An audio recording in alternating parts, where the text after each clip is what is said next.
Hello, Honkers fans. Welcome to Meet the Honkers, episode 5. I'm Justin Velazquez. Thank you so much for joining us. Today, I am pleased to welcome outfielder Nico Regino onto the show. What's going on, man? What's going on? How you doing? I'm good. How's your day been? It's been good. And you guys at San Joaquin Delta have been killing it, 13-5, 4-1 in the conference. Every time I look at your games, it's like 15 runs, 12 runs, 22 runs. 30 runs are going to happen. Like the Rangers put up with 30 runs against the Orioles a bunch of years ago. I feel like that's going to happen eventually. But like, congrats on the start. How's this season been like so far? You guys have been great. Thank you. It's been going pretty good, getting it all figured out, working as a team, and just taking advantage of what other teams give us. What about the program? Because there's been so much success there. What about the baseball program has stood out to you? Our head coach Reed Peters does a great job teaching every aspect of the game, recruiting top players, and he sets a high standard for all of us to follow. So he's just had an ongoing program and continues to push it and have everyone follow through. All right, now I know you're from Elk Grove, California. So big question. I asked Carson Stevens this question too. Giants or Dodgers? Dodgers. So like he answered Giants. So like what's it like when like the NLDS last year? What was that like between you two guys? Oh, it was crazy. Always trash talking to each other. Oh, we're gonna win. No, we're gonna win. Just back and forth bickering at each other. Did you guys watch Game 5 together? I think we did. I can't remember, but we watched quite a bit of games together. What do you know Carson's reaction to the way the series ended with Scherzer on the mound and Flores? He wasn't very happy. He said he wasn't going, or he didn't go. That's great stuff. That's such an intense rivalry, right? It's like Cubs and Cardinals. To a lesser extent, I'm a Mets fan, so Mets Phillies, Mets Braves too is kind of there as well.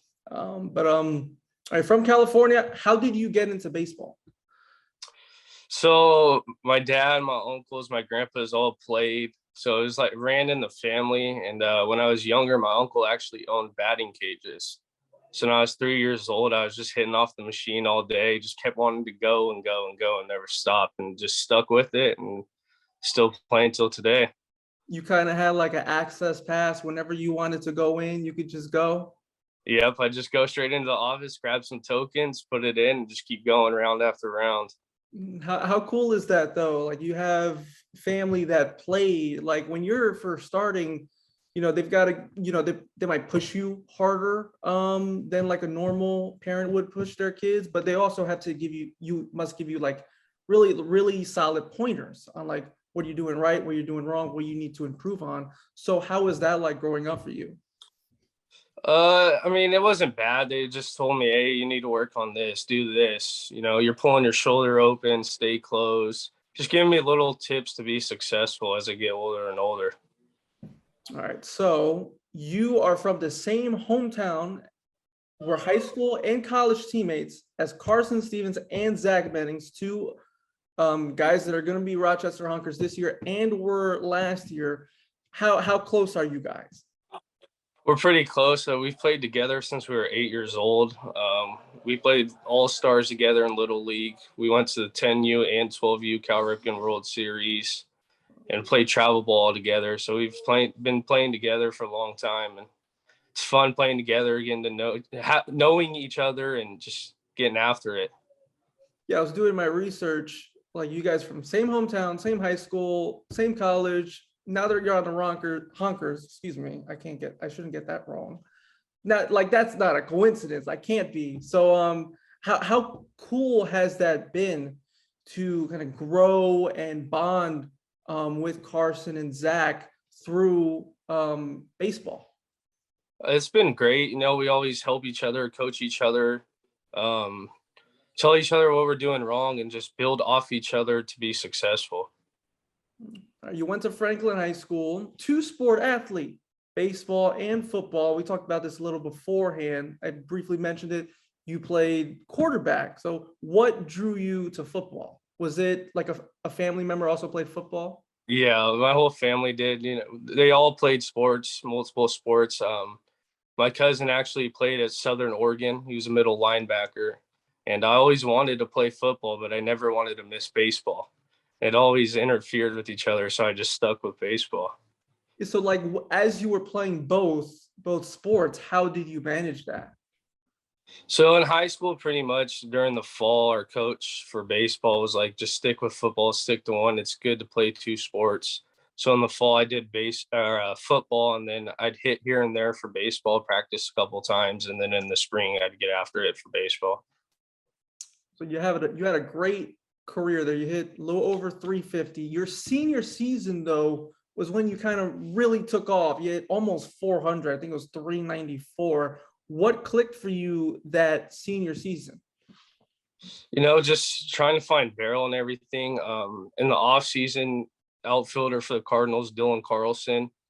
Our dads went to high school together. So in his off season, when he came back, I'd hit with him and he'd give me some tips and pointers on my swing and everything. And just went from there, stuck with it. How cool has that been to have an MLB player, be able to give you pointers? It's been great. There's a lot of things we don't know that they know because they're at the highest level, and them explaining and teaching you everything helps out a lot. Yeah, I was talking to Otto Grimm last week, and he said one of his favorite things about summer ball was the fact that you can learn so much from different perspectives, right? This person can say this thing in a different way about maybe hitting or pitching, base running, fielding. It could be anything, and it could just click. Do you feel that same way as well? I do feel the same way. Sometimes things that work for people don't work for you, but you could take bits and pieces and implement it into your game. How have you done that with, maybe teammates from high school or college or summer ball? Just like giving my view on what I see with them, and if they agree, if they have video, breaking it down and showing them, they're like, oh yeah, like I see that, I agree, I'll try that out. Just going from there, teaching them what I know and seeing, like, comparing differences. You mentioned videos. Like, what do you look at specifically when you're doing your film study? Is it like maybe something in your stance, mechanics? Obviously, you look at those things, but how do you critique yourself to the point where you're going into a game kind of knowing, okay, I got to work on this, or I'm doing well at this? Like looking when you land, when you start your swing, if you're staying closed with your shoulder, you're immediately opening up, which making your barrel drag through the zone. Um, and staying connected in your bottom half with your top half. And you talk about barrels, that's a good way to kind of maximize that, right? Making a hard contact. Yes. So in high school, what would you say, which part of your game would you say maybe transformed or improved the most throughout your prep career? I would say hitting probably improved the most. I played 4 years on varsity. I started a little bit slow my freshman and sophomore year, and then junior and senior year started to pick it up a little bit. And just getting tips on, this is what I see wrong. This is what I think you need to work on. And, just being coachable and being able to implement what people are teaching me. Was that like extra time in the cage, extra time in BP, kind of one-on-one sessions? How did you go about that to make those strides? BP and stuff, one-on-one sessions with my dad in the cage, just putting in extra work to get it done, figure it out. I want to go back to your family because you said a lot of them played baseball or football. Were they like really hard on you, or kind of, kinder in that way? Like, how was that like? I'd say they were hard on me. They wanted to see me be successful, push me to be what I could be, like do my best. So, they were hard on me, but you always have to have people be hard on you. Is there push you. Go ahead. People have to be hard on you to keep you going, push you. Is there a specific moment where maybe your dad or a family member has been extremely hard at you that stands out? I don't know a certain time. it's happened a couple times, just getting a little frustrated with each other, oh, you're doing this. No, I'm trying to do this. Just bickering back at each other. Kind of butting heads a little bit. Yeah, a little bit. But like it's all love, right? Yeah, He's 100%. looking for the best interest in you. You're looking for the best interest in you as well, right? It's the same common goal, but that is such like a cool dynamic, because like I'm huge into sports. My parents aren't. Like I found baseball by flipping on TV channels, and all of a sudden, like I found Pix 11 and the Mets were there. Like that's how I found baseball. So like that's a super cool thing, and I would imagine like it could help because they know a lot more, but it could also hurt because maybe they're really pushy or something along those lines that maybe they're a little too hard. But I think it's more of a positive than a negative. So Yes. you commit to San Joaquin Delta. What was that recruitment process like? I mean, I talked to a couple of junior colleges, came out and watched me. Delta came out and watched me, and just how successful their program was caught my eye. The coach was interested in me, so I took a chance and ended up here and going from there. What was it like the first time you visited? First time I visited, they showed me campus and everything, talked to me about the program, looked at all the banners out on the field, all the pro players, what our PG rankings were, Final Four rankings and stuff, state championship banners. So it just showed everything, talked about it. That was that. Yeah, that's a lot of banners talking Yeah. about that. That had to stand out, right? Oh yeah.